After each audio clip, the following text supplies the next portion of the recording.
Siapapun yang banyak dosa lalu dihukum di dunia, di akhirat tidak lagi dihukum. Semoga Allah menjauhkan kita dari zina. Yang terpeleset dalam zina kemudian dirajam lalu meninggal dunia, maka hukuman zina tidak akan ditemukan lagi nanti di akhirat. Hukuman yang ditegakkan oleh yang bertugas ataupun hukuman yang langsung dirasakan seperti sakit. Ada orang berdosa dan berdosa lalu Allah beri sakit, maka sesungguhnya sakit itu penghapus dosa. Maka yang sakit kalau sadar makna ini akan menjadi ringan itu sakit. Sebab kalau dibayangkan dengan pedihnya siksa neraka, maka sakit seperti apapun sakitnya di dunia tidak ada apa-apanya. Begitu juga seorang hamba yang sudah diseksa di alam barzah, jika memang urusannya selesai, ya tidak akan ada lagi seksa nanti di akhirat. Tapi kalau dosanya banyak banget, apalagi menyekutukan Allah, ya di alam barzah dosa, hukuman, nanti di alam barzah di akhirat juga dihukum lagi di neraka, karena memang tidak diampuni dia.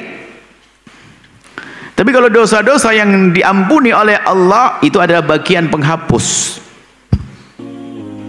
bagian penghapus. Jadi seperti itu. Jadi Allah tidak akan menyiksa lagi setelah itu. Apa yang kita inginkan? Semoga Allah menjauhkan kita dari hukuman di dunia, hukuman di alam barzah, dan hukuman di akhir. Dengan pengampunan langsung dari Allah bisa. Allah bisa saja membebaskan hambanya yang berdosa tanpa dihukum. Allah Rahman Rahim. Ada. Tanpa syarat. Cukup beristighfar lalu diampuni oleh Allah. Cuman ada bagian hamba yang tidak cukup dengan istighfar, ya dah dikasih oleh Allah sakit. Mungkin dia istighfarnya sudah banyak, kenapa kok sakit?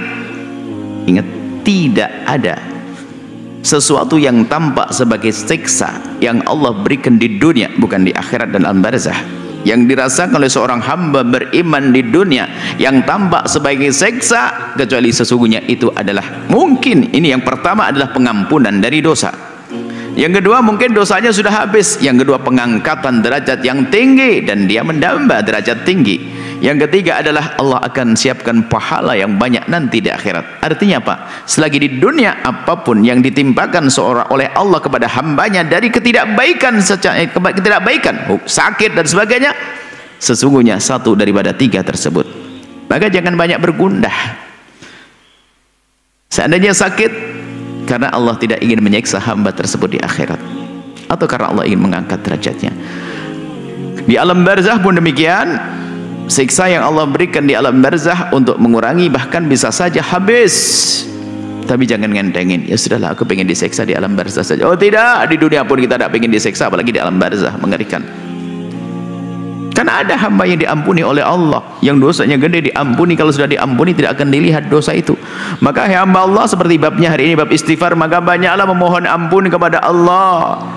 Jangan menunggu siksa sekecil apapun. Siksa Allah adalah murka Allah, dan dimurkai oleh Allah adalah suatu hal yang amat berat, sehingga kita tergolong orang yang berdosa. Semoga bukan tidak berdosa, semoga dijauhkan dari dosa. Yang tidak berdosa hanya Nabi. Tidak pantas kita mengatakan kita bukan orang maksum.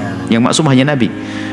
Kita yang pernah berdosa semoga dijauhkan oleh Allah dari dosa, dan dosa kita diampuni, sehingga tidak lagi ditanya di alam barzah, tidak lagi tampak di alam barzah, dan tidak membebani perjalanan kita di padang mahsyar, dan tidak merepotkan kita waktu nyebrang Shiratal Mustaqim. Bahkan kita pengen perjalanannya adalah tanpa hisab dan menyeberang sirat seperti kilat masuk surga bersama baginda Nabi Muhammad sallallahu alaihi wasallam.